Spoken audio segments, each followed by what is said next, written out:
یعنی کائرو مصر کا دل ہے۔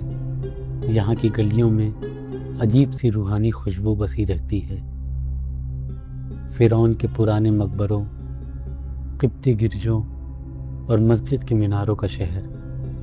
اسی شہر کے ایک پرانے علاقے مانیال میں ایک سادگی پسند عورت رہتی تھی، مسز سامیہ وادی۔ سامیہ وادی ایک گھریلو عورت تھی۔ زندگی میں بہت کچھ دیکھا تھا، شادی، بچوں کی پرورش، خوشیاں اور غم، مگر 57 سال کی عمر میں اس پر ایسا امتحان آیا جو انسان کو توڑ دیتا ہے۔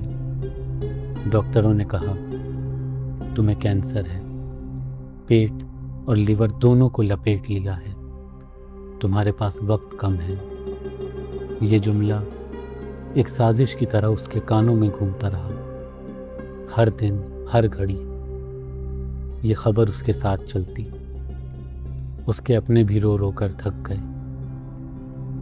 سامیہ دن بدن کمزور ہوتی گئی۔ خون کی بوتلیں اور گلوکوز ڈرپ ایک ساتھ لٹکی رہتی۔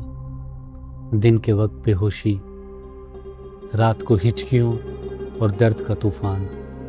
کبھی کبھی اس کی سانس رک جاتی اور لوگ سمجھتے اب یہ آخر ہے، مگر عجیب بات یہ تھی کہ اس کے دل میں ایک روحانی آگ جاگتی رہتی۔ وہ اکثر قرآن کی کیسٹ چلاتی، خاص کر سورہ یاسین اور سورہ رحمان۔ وہ دعا کرتی، یا اللہ، ڈاکٹروں نے کہہ دیا ہے کہ علاج بند ہے، اب بس تیرا دروازہ رہ گیا، تو ہی شافی ہے، تو ہی رحمان ہے۔ سامیہ کی ایک پڑوسن بزرگ عورت تھی جو حج کر کے آئی تھی۔ اس نے سامیہ کا ہاتھ پکڑ کر کہا، بیٹی، قرآن کے لفظ شفا ہیں، تمہارے جسم کا ہر ذرہ اللہ کے کلام کا محتاج ہے۔ روز تلاوت سنو، دل میں یقین جگاؤ، شاید غیب سے رحمت کا دریا بہہ نکلے۔ یہ الفاظ سامیہ کے لیے امید کا چراغ بن گئے۔ ہر رات قرآن چلتی اور وہ اپنی روح سے اللہ کو پکار کر روتی۔ نومبر 1978 کی وہ رات۔ اس رات ہوا میں عجیب سی خاموشی تھی۔ سامیہ نے اپنے شوہر سے کہا، میں مرنے والی ہوں، مجھے اچھی خوشبو، ایک کولون جو کہ فرینچ تھا، لگا دو، مجھے صاف کپڑے پہنا دو اور پھر مجھے اندھیرے میں اکیلا چھوڑ دو۔ اس کا شوہر رونا چھپاتا ہوا لیکن اس کی بات مانی۔ اس نے کمرہ بند کر دیا۔ اندھیرا، خوشبو اور ایک موت کا انتظار کا منظر، مگر اس اندھیرے میں کچھ اور بھی تھا۔ سامیہ نے محسوس کیا کہ کمرہ خالی نہیں، اس کے آس پاس موجودگیاں پھر رہی تھیں۔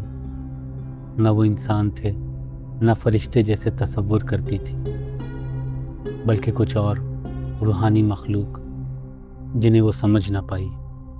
ایک پل کے لیے اس نے دیکھا جیسے چند سفید سائے اس کے پاس جھکے ہیں۔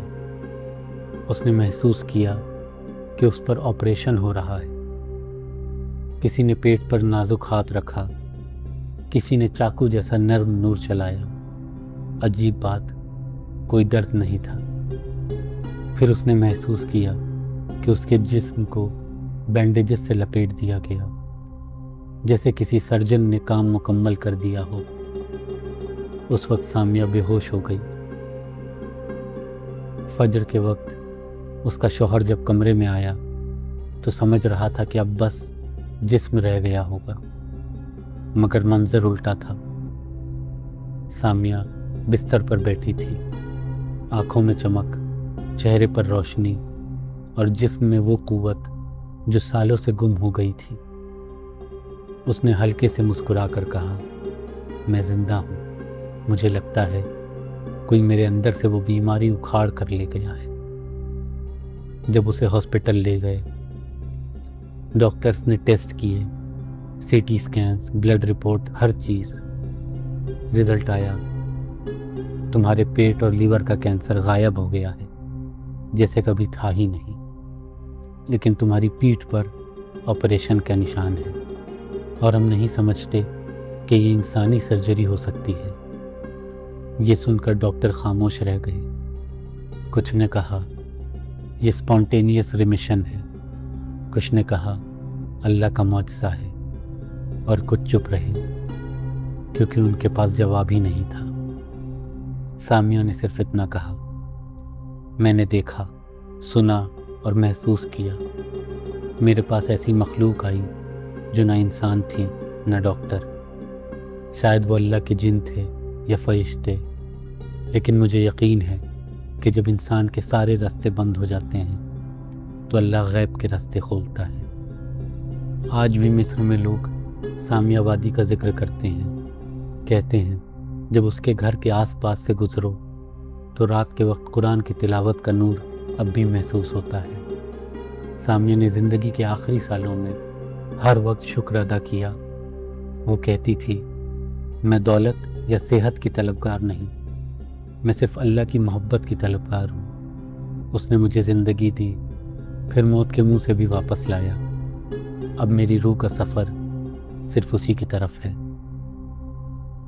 اور یہی اس کی کہانی کا اصل پیغام ہے۔